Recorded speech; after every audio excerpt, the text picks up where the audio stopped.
haramda kurban kula yüzlenip gene de bir protest geçiriyat oğlan onu uzak yaşa diyecekken haram ölmüyorsun işte yani işmene потому что 22 yılla burun kariyerimi teki dedin sen yegenden teki dedi sen havarım yok bu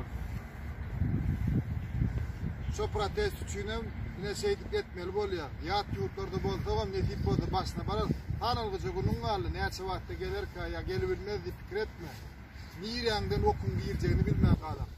Ok girer halk ömrümde. Ok girer halk ne tip oldu inşallah. Az baktın aldı tavret. O günlerim görürdüm. Ben sana ölgün bol diyecek ki yaşa bir halka tutuş görködünün ne tip oldu. Halk bol sana görkötecekti. Hiç saat unutma bunu.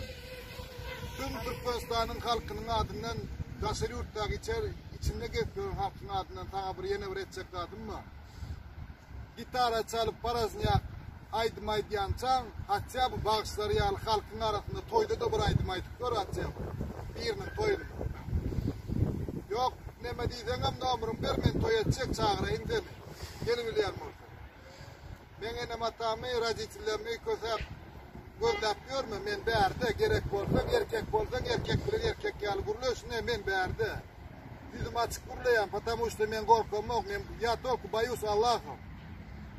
Men hiç insan oğlundan korkan adam değil. Men dine Allah'dan korkuyor.